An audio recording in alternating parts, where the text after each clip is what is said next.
नमस्कार, दो टूक देख रहे हैं आप। मैं हूं आपके साथ अमित गर्ग शुक्ला। रायबरेली की धरती से मुख्यमंत्री योगी आदित्यनाथ ने कांग्रेस और राहुल गांधी पर ऐसा सियासी हमला बोला जिसने यूपी की सियासत को फिर से गरमा दिया है। मुद्दा है कथित मछली भोज का। सीएम योगी ने सावन का जिक्र करते हुए कांग्रेस पर तंज कसा और कहा कि इनके कारनामे देखकर गिरगिट भी शर्मा जाए। इतना ही नहीं, मुख्यमंत्री ने आरोप लगाया कि जो लोग झूठे मुंह से राम राम बोलते हैं वही अयोध्या में मछली की दावत उड़ा रहे हैं। सीएम योगी ने अयोध्या को बदनाम करने की कोशिश का भी आरोप लगाया और राहुल गांधी पर सीधे निशाना साधते हुए कहा कि वो विदेशों में भारत का अपमान करते हैं, सेना से प्रमाण मांगते हैं और भगवान राम के अस्तित्व पर सवाल उठाते हैं। वहीं मनुस्मृति के मुद्दे पर भी मुख्यमंत्री ने राहुल गांधी को घेरा और कहा कि मनु को जानना है तो वेद पढ़िए। मुख्यमंत्री के आरोपों पर प्रदेश कांग्रेस के अध्यक्ष अजय राय ने पलटवार किया और बीजेपी पर झूठ फैलाने का आरोप लगाया। सवाल है, क्या कथित मछली भोज पर अब बड़ा सियासी मुद्दा बनने जा रहा है? क्या ये 2027 चुनावी रण में राम, सनातन और राष्ट्रवाद के मुद्दे पर विपक्ष को घेरने की रणनीति का हिस्सा है? दो टूक में इसी मुद्दे पर करेंगे चर्चा, लेकिन पहले सुनते हैं बयान।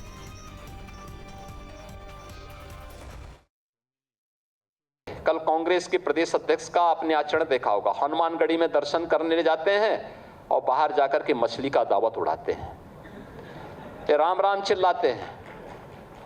बेशर्मी की भी एक सीमा होती है। किसने कहा था फिर मंदिर जाने के लिए? अरे जो खाना था बाहर खा लेते, अयोध्या के बाहर खा लेते, लेकिन उनके कार्यालय में ये है इनका दोहरा आचरण। गिरगिट भी शर्मा जाता है इन लोगों के सामने। तो वो भी शर्मा जाता होगा कि मनुष्य के रूप में हमारी कौन सी ऐसी प्रजाति हो गई है कि जो वहां मंदिर में राम राम चिल्ला रहे हैं, बजरंगबली के सामने दंडवत होने का ढोंग कर रहे हैं, लेकिन बाहर जाकर के मछली की दावत उड़ा रहे हैं। निषाद समाज का कार्यक्रम रखा था हमारे निषाद समाज के नेता ने, और वहाँ पर वो मछली बनवा रहे हैं, मछली खिला रहे हैं, वो उनका काम था। मैं कार्यक्रम अटेंड किया, कार्यक्रम अटेंड करके मैं वापस लखनऊ को आया। तो निश्चित तौर से वो आज अपने लोगों को, समाज को बुला रहा है। और मछली पालना, मछली पकड़ना, मछली बेचना, मछली खाना, ये निषाद समाज की पूरी उनके जीवन शैली में, परंपरा में जुड़ी हुई है। मुख्यमंत्री भी आपकी आलोचना कर रहे हैं। मुख्यमंत्री अगर आलोचना कर रहे हैं तो मैं इतना ही कहना चाहूँगा कि अगर आलोचना कर रहे हैं, कोई फोटोज हैं उनके पास, जारी करके दिखा दें, मैं तत्काल इस्तीफा देने के लिए तैयार हूं। ऑन कैमरा कह रहा हूं। और चलिए आपको दो टूक के सवाल बताते हैं, उसके बाद चर्चा की शुरुआत करेंगे। आज का हमारा पहला सवाल है, क्या सावन में मछली भोज नया सियासी मुद्दा बन रहा है क्या? जैसे बयान सामने आ रहे हैं उसके बाद ये सवाल खड़ा हो रहा है। और सवाल नंबर 2 ये है कि क्या फिर से अयोध्या ही यूपी की सियासी धुरी बनने जा रही है? क्या अयोध्या ही सियासत के केंद्र में रहेगी 2027 में? ये भी समझेंगे। सवाल यह भी है कि सनातन बनाम कांग्रेस 2027 का नया नैरेटिव है क्या, जो मुख्यमंत्री योगी आदित्यनाथ की तरफ से कहा जा रहा है कि क्या कांग्रेस को सनातन विरोधी बताने और जताने की कोशिश हो रही है, ऐसा संदेश जा रहा है? ये भी समझेंगे। और सवाल यह भी है कि क्या राहुल गांधी सच में विरासत के विरोधी हैं? जो आरोप लगाया गया मुख्यमंत्री योगी आदित्यनाथ की तरफ से, 2-2 की आरोप लगाया गया कि वो दरअसल विरासत का विरोध करते हैं, विदेशों में जाकर भारत का अपमान करते हैं, ऐसा है क्या? और सवाल नंबर 5, योगी का हमला कांग्रेस के लिए कितनी बड़ी चुनौती है? क्योंकि आज जो हमला किया गया है वो कांग्रेस के गढ़ रायबरेली से किया गया है। ये आज के हमारे 5 सवाल हैं। इन्हीं सवालों के इर्द गिर्द हम चर्चा को आगे बढ़ाएंगे। मेहमानों से आपका परिचय करवाते हैं, उसके बाद चर्चा की शुरुआत करेंगे। हमारे साथ अशोक पांडे जुड़ चुके हैं, आप प्रवक्ता हैं भारतीय जनता पार्टी के। अशोक यादव साहब जुड़ चुके हैं, प्रवक्ता हैं समाजवादी पार्टी के। संजीव सिंह साहब जुड़ चुके हैं, प्रवक्ता हैं कांग्रेस पार्टी के। और साथ ही हमारे साथ डॉक्टर एच.एस. रावत साहब जुड़ चुके हैं, आप हिंदू धर्मगुरु हैं। बहुत बहुत स्वागत है आप सबका इस चर्चा का हिस्सा बनने के लिए। शुरुआत में संजीव सिंह जी आपसे ही कर रहा हूँ। सीधा आरोप मुख्यमंत्री योगी आदित्यनाथ की तरफ से राहुल गांधी पर, कांग्रेस पार्टी पर, अजय राय पर लगाया गया है कि राम राम का जाप कर रहे हैं लेकिन प्रभु राम की नगरी को बदनाम कर रहे हैं, अपमानित कर रहे हैं, जैसा कृत्य किया गया है मछली भोज के जरिए। आपका जवाब?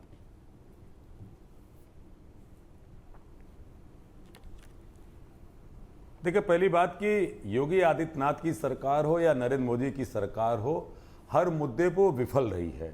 चाहे शिक्षा का मामला हो, चाहे स्वास्थ्य का मामला हो, चाहे रोजगार का मामला हो, चाहे सुरक्षा का मामला हो। अब योगी आदित्यनाथ, मुझे लगता है कि सूप तो सूप चलनी बोले जिसमें 72 छेद। ये वही योगी आदित्यनाथ है जो राजस्थान में जाकर के हनुमान जी की जात बता रहे थे।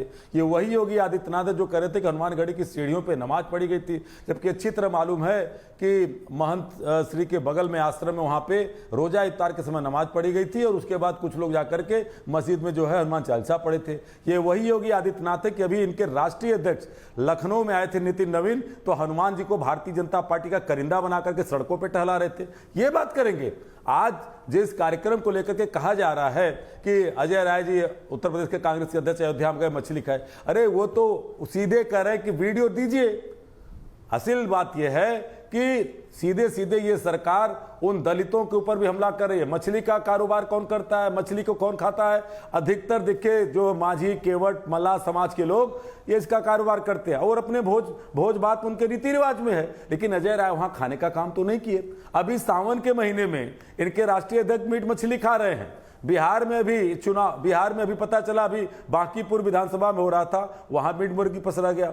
बंगाल में चुनाव हो रहा था तो नवरात्र दिन में। तो ये क्या बात करते हैं? अरे जिन लोगों ने बीफ कंपनियों से चंदा लिया, जिन लोगों ने बीफ कंपनियों को भारतीय जनता पार्टी के नेताओं ने चलाने का काम किया, नरेंद्र मोदी जी जो पिंक रेवोल्यूशन को समाप्त कराने की बात करते थे, आज हिंदुस्तान जो ब्राजील को पछाड़ते हुए दुनिया में पहले स्थान पे जा रहा, वो बात करेंगे। सनातन के आड़ में ढोंग रचने का काम योगी आदित्यनाथ न करे। और मुझे लगता है कि हनुमानगढ़ी के मामले पे कब माफी मांगेंगे, जब उन्होंने कहा था कि सीढ़ियों पर नमाज पढ़ेगी और प्रशासनिक अधिकारियों ने कहा कि कतई नहीं पढ़ेगी 2003 में। और आज फिर कह रहा हूं कि हमारे अध्यक्ष श्री अजय राय जी ने कहा है कि कोई वीडियो जारी करे। दरअसल बात क्या है कि योगी आदित्यनाथ की सरकार, भारतीय जनता पार्टी के लोग अच्छी तरह जानते हैं, हम भी जानते हैं कि उत्तर प्रदेश में 90% जो है मैं वीडियो वाले मसले पर उनसे जवाब ले लूंगा। मैं वीडियो वाले मसले पर उनसे जवाब ले लूंगा। मैं आपसे बस एक सवाल ये पूछ रहा हूं, सीधा सीधा सवाल, क्या अजय राय जी को इस बात की जानकारी थी कि वहां पर मछली भोज का आयोजन होगा, या फिर वो कार्यक्रम का आयोजन था वो अनजाने में चले गए? चूंकि वो बाबा विश्वनाथ की नगरी काशी से आते हैं और त्रिपुंड भी लगाते हैं। सावन के महीने में आमतौर पर मांस मदिरा से दूरी बनाए रखते हैं जो लोग सनातन धर्म को मानते हैं या जो इस वर्ग से आते हैं। तो क्या उनको इस बात की जानकारी थी या नहीं थी, ये बता दीजिए, उसके बाद मैं उनसे जवाब ले लूंगा।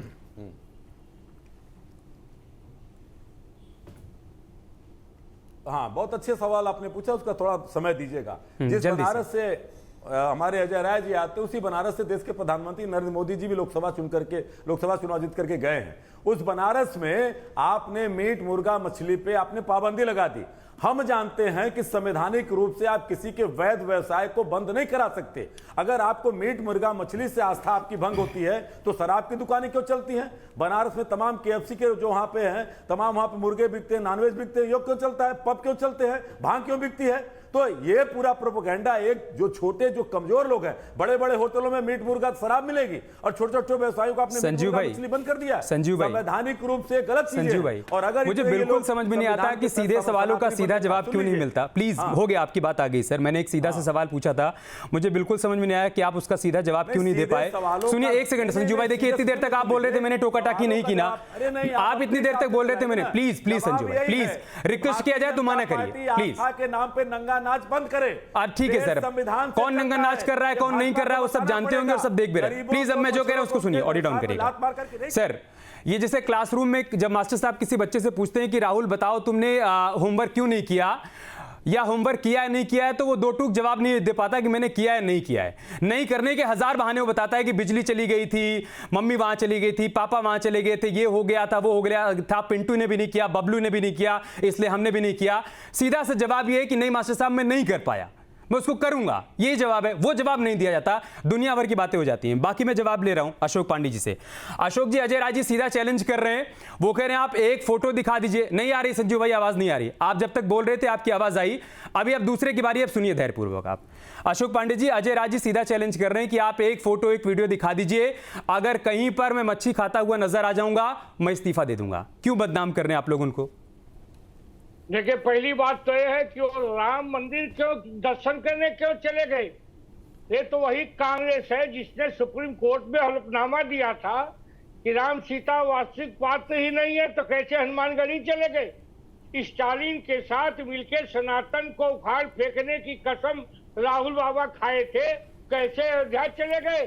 और सावन में बनारस में नगर पालिका महापालिका ने तय किया था कि बनारस में मीट मछली नहीं बिकेगी, तो यही कांग्रेसिया जो है कसाईयों के साथ प्रदर्शन कर रहे थे कि सावन में हम मुर्गा मछली बिकना चाहिए, हम खाएंगे। और अजय राय तो मोदी जी को मां की गाली देता है, और जब हम लोग दबाव बनाते हैं कहते हैं एआई। अशोक जी प्लीज, एक एआई नहीं, भाषाई मर्यादा का एक तो ख्याल रखिए। मैं ये बिल्कुल अलाउ नहीं करूंगा किसी को भी, ना संजीव जी को ना आपको भी। ये सर सुनने में भी अच्छा नहीं लगता, आप लोग तो इतने वरिष्ठ हैं। और सुनिए, हाँ, एक कांग्रेस कहिए, सब कुछ कहिए, बस भाषाई मर्यादा का ध्यान रखते हैं। हाँ। और जिस तरह से अजय राय के मां की गाली दे के एआई करके बच गए थे, जिस तरह से बेहयाई करके बच गए थे, इस बार फिर बचना चाहते हैं। भाजपा के राष्ट्रीय कार्य समिति की बैठक थी, एआई से बना के दिखाने लगे कि मीट मुर्गा खा रहे हैं, और अपने जब मछली खाते हुए पकड़े गए, मछली गले में फंस गई, चुप मार के तो आज बाएं बाएं चिल्ला रहे हैं। मेरा कहना है अशोक जी, इनका दूसरा, अशोक जी आवाज आ रही है, अशोक जी आवाज आ रही है। सर आप भी वही कर रहे हैं जो संजीव जी ने किया, सीधे सवाल का सीधा जवाब आपने नहीं दिया।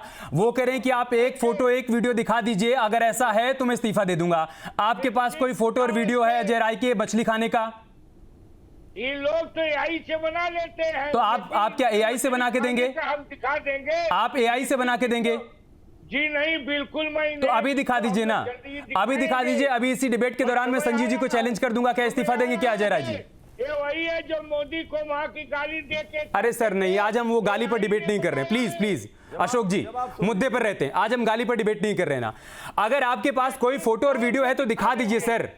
मतलब बाकी सारे फुटेज हम चला रहे हैं, वहां पर जो आयोजन हुआ था वो भी चला रहे हैं। जिसने आयोजन किया था उनका बयान भी आ गया था, राम निहाल निषाद का। उन्होंने कहा कि मछली पकड़ना, मछली खिलाना, मछली खाना ये हमारा पारंपरिक पेशा है जी, इसमें कोई दिक्कत नहीं है। लेकिन अगर अजय राय पर सीधा आरोप लगाया जा रहा है, कोई फोटो है तो दिखा दीजिए, मैं उसके बाद उनसे प्रमाण मांग लूंगा और इस पर जवाब ले लूंगा। निश्चित तौर पे दिखा देंगे, घबराइए मत। अभी आज नहीं है, अभी दिखाने के लिए नहीं है अशोक जी। अभी तो यही दिखाई दे रहा है कि जहां मछली की पार्टी चल रही है, अजय राय बैठे हैं, तो वहां क्या रामचरितमानस का? अरे अशोक जी, अब मैं जिस सोसाइटी में रहता हूं, जिस फ्लोर पर रहता हूं, मेरे ऊपर वाले फ्लोर पे पूरे सावन कोई मछली बना रहा है और पका रहा है। मुझे इस बात से कोई दिक्कत नहीं, मैं क्या करूं, उसके घर पे जाके ताला लगवा दूं? और कोई कह दे कि नहीं आपके फ्लैट के ऊपर तो मछली बन रही थी, आपके फ्लैट के ऊपर मछली बन रही थी, आप क्या कर रहे थे? भाई अजय राय उस कार्यक्रम में गए, उन्होंने मछली का भोग लगाया नहीं लगाया, सेवन किया नहीं किया, खाया नहीं खाया, अगर आप ये दावा कर रहे हैं तो प्रमाण भी देंगे ना? निश्चित तौर पे खाया, और इसको हम लोग दिखाएंगे आपको। ठीक है, मत करिए। संजीव जी आपका काउंटर, उसके बाद मैं अशोक जी के पास जाऊंगा और एच एस रावत साहब के पास।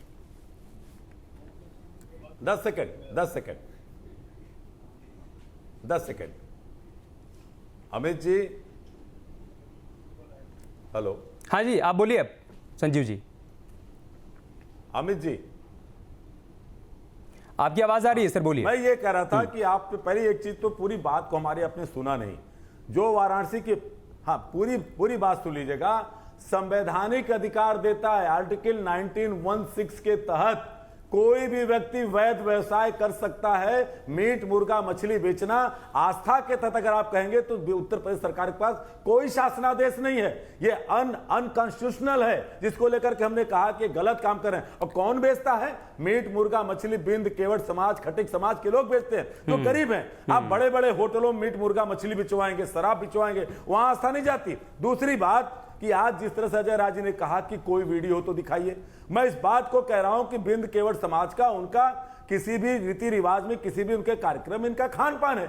संविधान हमें अपने खाने पीने की स्वतंत्रता देता है, ये कोई सरकार नहीं तय करेगी, और आस्था व्यक्तिगत चीज है। सर सुनिए, आस्था संविधान के ऊपर मैं समझ गया संजीव जी, आपकी बात समझ गया। देखिए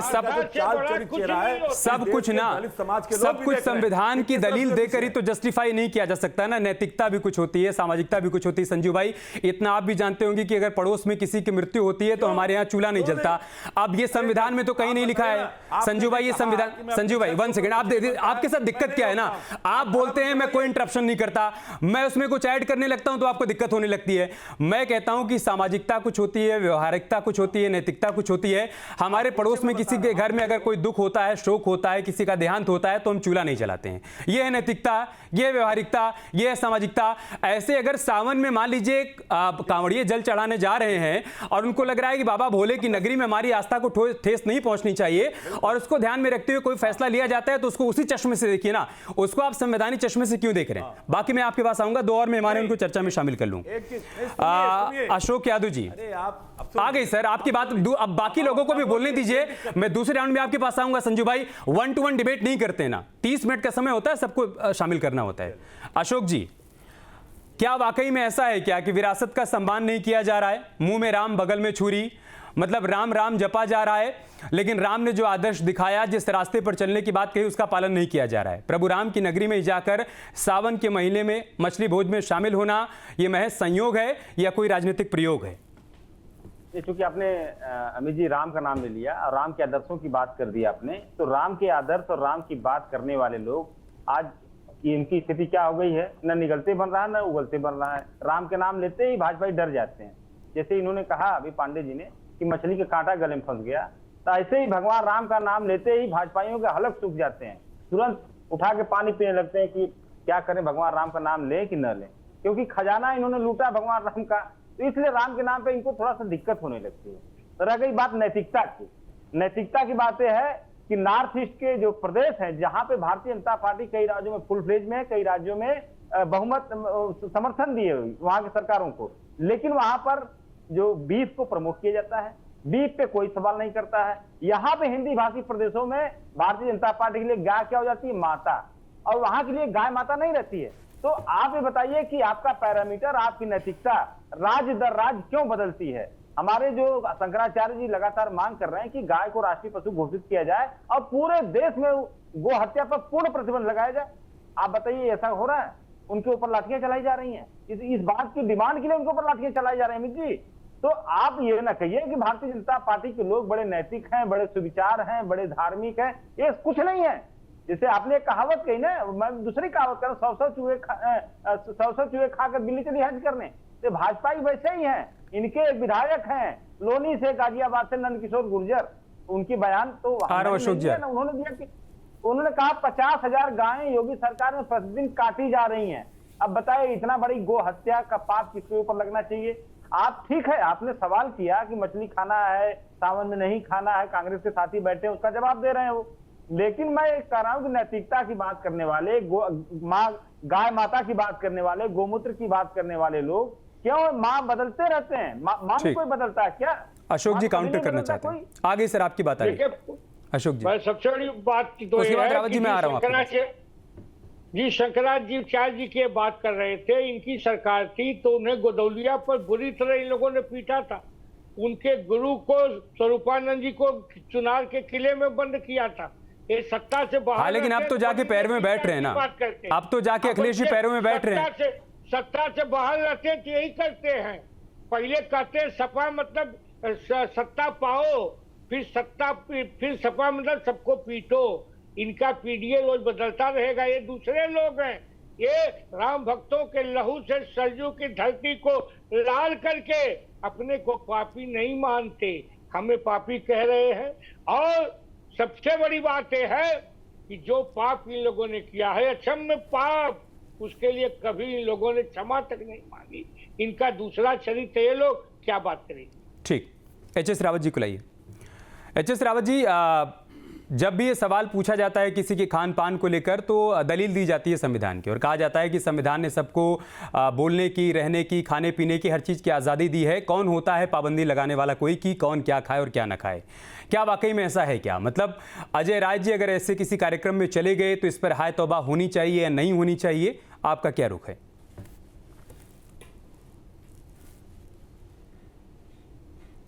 आपका ऑडियो म्यूट है सर, आपका ऑडियो म्यूट है, उसको अनम्यूट कर लीजिए। हाँ अमित जी, हमारा संविधान ये आजादी देता है कौन क्या खाएगा, कौन क्या पिएगा, और वो सरकार के संविधान के तहत क्या करता है, क्या करता है, उसकी फ्रीडम है। लेकिन जब कोई प्रदेश का अध्यक्ष, इतना बड़ा पावरफुल आदमी, और वहां जा रहा है जहां पर हजारों मछली काटी जा रही हैं और भूनी जा रही हैं, उस प्रोग्राम में जाएगा तो वहां पर हजारों और कार्यकर्ता कांग्रेस के, दूसरी पार्टियों के, वो इस बात को समझेंगे कि हमारा इतना बड़ा नेता ही जाकर के अगर जहां मछली का भोज हो रहा है वहां जा रहा है, वहां प्रोग्राम कर रहा है, तो उस पर इफेक्ट आएगा। इसलिए कहा गया है शास्त्रों के अंदर कि जो बड़ा आदमी होता है उसको बहुत सोच समझ के रहना पड़ता है, राजा को बहुत सोच समझ के रहना पड़ता है, गुरु को बहुत सोच समझ के रहना पड़ता है। मेरा उद्देश्य सिर्फ ये है कि अजय राय जैसे बड़े आदमी को इस प्रकार के भोजन में नहीं जाना चाहिए, या वो समाप्त हो जाए उसके बाद जाना चाहिए। अगर वो वहां जाते हैं तो इसका बैड इफेक्ट उनकी पूरी पार्टी पे इफेक्ट आएगा, और जो दूसरे लोग उनको फॉलो करते हैं, चाहे उनकी पार्टी के नहीं है, जो फ्लोटिंग वोटर होता है उसके ऊपर इफेक्ट आएगा। तो मैं इसका विरोध करता हूं, उनको नहीं जाना चाहिए था। मान लो तो मछली की बात है, मान लो बकरा काटने का मामला चल रहा होता कहीं पर, या बकरा कट रहा होता और वहां पर 20, 30, 50 बकरे काटे जा रहे होते और अजय राय जी वहां पहुंच जाते, तो क्या होता उस समय पर? तो है तो वह मस्ती के नहीं मस्ती, अजय राय जी को माफी मांगनी पड़ जाती कि मैंने गलती की और मुझे नहीं जाना चाहिए। तो मुझे लगता है कि ऐसी सिचुएशंस में जब बड़े पद पे कोई व्यक्ति होता है तो उसको बहुत सोच समझ करके डिसीजन अमित जी लेना पड़ता है। उन्होंने खाया नहीं खाया वो उनकी इच्छा के ऊपर डिपेंड करता है, सावन में खाया या कार्तिक में खाया उनके ऊपर डिपेंड करता है, वो उनके भोजन के ऊपर डिपेंड करता है। लेकिन जब बड़े पद पे अगर आप होते हैं तो आपको जनता का ख्याल रखना पड़ता है, इसलिए मैं उनका विरोध। जितने बड़े पद पे होते हैं उतनी जिम्मेदारियां बढ़ जाती है। मुख्यमंत्री योगी आदित्यनाथ ने मनुस्मृति को लेकर भी राहुल गांधी पर निशाना साधा।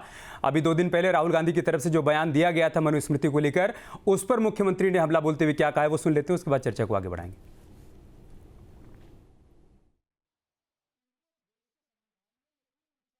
आप मनु पर या राम पर या भारत की विरासत पर टिप्पणी करते हैं।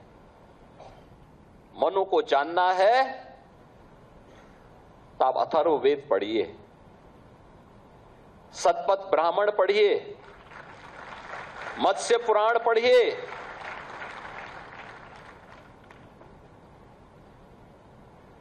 आपको सारी जानकारियां मिल जाएंगी। संजीव जी, इस पर आपका जवाब।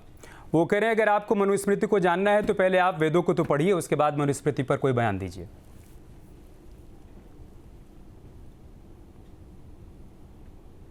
बिल्कुल, मैं कह रहा हूं कि योगी आदित्यनाथ जी ने जो अभी नाम लिया, अथर्ववेद, शतपथ ब्राह्मण का नाम लिया।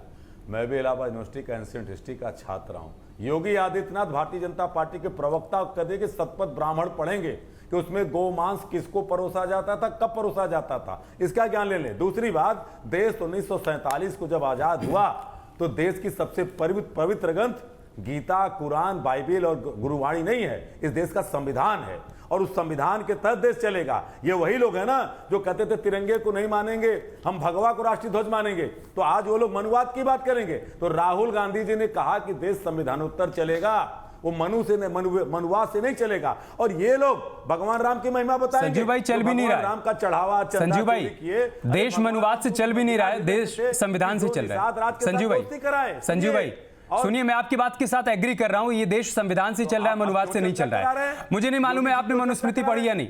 संजीव भाई, आपने मनुस्मृति पढ़ी है?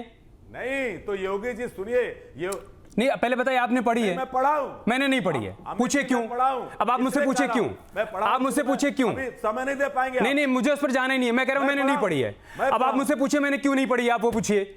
वो कभी अतीत की बात रही होगी साहब। मेरे पुरखों ने मुझे बस इतना बताया कि आप महिलाओं का सम्मान करिए। अगर मनुस्मृति में कहीं पर लिखा हुआ है कि महिलाओं का दमन करिए, उनको पीछे धकेलिए, तो मेरे पुरखों ने मुझे नहीं बताया, मेरे बाबा ने नहीं बताया। और मुझे उम्मीद है कि आपके बाबा ने भी आपको नहीं बताया होगा संजीव भाई, और ना आपके घर में महिलाओं का अपमान होता होगा। अगर आपने मनुस्मृति पढ़ी है तो क्या आप महिलाओं का अपमान कर रहे हैं क्या? तो लीजिए महाराज, आपके अरे अमित भाई मैं निवेदन कर रहा हूं, आपके पुरखों ने क्या बताया वो बिल्कुल सम्मान। एक बार आप पढ़ लीजिए और मैं आपके डिबेट में मुझे नहीं पढ़ना है ना, व्यक्तिगत मुझे नहीं पढ़ना है, मुझे नहीं। अतीत में रहा, मैं कह रहा हूं संजीव भाई, अतीत के पन्नों को पलटकर आज आप ये बताइए, मौजूदा दौर के भारत की महिलाओं को और उस नारी को आप क्या बताना चाहते हैं? वो अबला है क्या? संविधान की मौजूदा भारत की नारी अबला है क्या? आप मुझे बता रहे हैं मनुस्मृति में जिन महिलाओं का जिक्र किया गया है कि आज के भारत की महिलाएं वही है क्या? नहीं है तो फिर उसका जिक्र आप क्यों कर रहे हैं? आज की महिलाएं कहां जा रही हैं साहब? वो देश की अगुवाई कर रही हैं, किस क्षेत्र में नहीं कर रही हैं? आप कह रहे हैं स्मैश द मनुस्मृति। आप ये भाजपा के प्रवक्ता से अभी कहिए ना। नहीं, मैं कह रहा हूं ना, भाजपा के प्रवक्ता से कहिए। अरे मैं आपसे बात कह रहा हूं कि आप उन पन्नों को पलट रहे हैं जो निरर्थक हैं। आप उन पन्नों को पलट रहे हैं जो निरर्थक हैं। आज मनुस्मृति की वकालत कौन कर रहा है साहब? आप मुझे बताइए ना। हुजूर, आप वही चर्चा करा रहे हो कि योगी जी अथर्व। नहीं, मैं कह रहा हूं अरे फिर वही बात, वही तो मैं आपसे कह रहा हूं ना। उन्होंने अगर बयान नहीं दिया होता तो इस रिएक्शन की क्या जरूरत थी संजू भाई? क्या जरूरत थी इसकी, आप मुझे बताइए। राहुल गांधी जिस मनुस्मृति को स्मैश करने की बात कह रहे हैं उसकी क्या, आप मुझे बताइए कितने लोग उस रास्ते पर आगे बढ़ रहे हैं? ना आप अपने घरों में महिलाओं का दमन कर रहे हैं, ना मैं कर रहा हूं, ना अशोक जी कर रहे हैं। अशोक जी कर रहे हैं क्या? आप मनुस्मृति की वकालत करते हुए महिलाओं का दमन कर रहे हैं क्या? देखिए, हमारा कहना है क्या हो रहा है उत्तर प्रदेश में महिलाओं के साथ क्या हो रहा है? अरे सर, तो फिर किस सरकार में नहीं हुआ आप मुझे ये भी बता दीजिए। 70 साल तक आप सत्ता में रह गए, आप उस विचारधारा को नहीं बदल पाए तो जवाब आपको भी देना पड़ेगा। साहब, राहुल गांधी तो संविधान भी नहीं पढ़ते। अरे 5 राज्य हैं बड़े बड़े, उत्तर प्रदेश, मध्य प्रदेश, राजस्थान, महाराष्ट्र, बिहार। संजीव जी अभी मैं पलट के अगर बोल दूंगा तो आपको बुरा लग जाएगा। पितृसत्ता का विरोध कर रहे हैं ना, पितृसत्ता का विरोध कर रहे हैं ना। राहुल जी 2004 में आए राजनीति और प्रियंका जी 2024 में। फिर जवाब सुनने का भी मौका। वही मैं कह रहा हूं, राहुल जी 2004 में आए राजनीति में और प्रियंका जी 2024 में, और पितृसत्ता का विरोध कर रहे हैं। ठीक है, अशोक पांडे कंप्लीट करिए आप। देखिए, राहुल जी तो कोई पढ़ाई नहीं करते, ये उनकी व्यक्तिगत चीजें हैं। ये व्यक्तिगत है, ऐसे फिर हर आदमी का व्यक्तिगत है। ऑडियो डाउन करिए, ऐसे हर आदमी का व्यक्तिगत है साहब। अब अपने घर की व्यवस्था को हर घर पर मत थोपिए ना। हमारे घर में होता है महिलाओं का सम्मान, कई महिलाओं का अपमान नहीं हो रहा है, ना उनको दबाया जा रहा है, ना कुचला जा रहा है। ठीक है, संविधान से ऊपर मानते हैं। मनमोहन सिंह का किया हुआ फैसला फाड़ के फेंक देते हैं, कहते मोदी हमसे डरता है। अरे मोदी आपसे नहीं, अशोक जी, तो कल्लू जिस तरीके से सनातन पर, हिंदू धर्म की तमाम प्रथाओं पर कुठाराघात किया जाता है, बयान दिया जाता है, निंदा की जाती है, कुछ बुरा है, होना भी चाहिए, मैं कह रहा हूं। लेकिन क्या वाकई बाकी धर्मों को लेकर भी ऐसे ही खुलकर बातें रखी जाती हैं क्या? राहुल जी जब बयान दे रहे थे, पितृसत्ता का विरोध कर रहे थे, मनुस्मृति का जिक्र कर रहे थे, उनके बगल में एक लड़की हिजाब पहनकर खड़ी थी, उस पर उनसे कुछ नहीं कहा गया। अशोक यादव जी, राहुल गांधी, देखिए राहुल गांधी, अगर हम लोग अपने धर्म के ऊपर, चूंकि राहुल गांधी भी हिंदू धर्म से आते हैं, हम भी हिंदू धर्म से आते हैं, आप भी हिंदू धर्म से आते हैं, तो हम लोग अगर अपने धर्म में कोई किसी तरह की अगर कोई समस्या है तो उस पर अगर डिस्कशन करना चाह रहे हैं तो क्या बुराई है?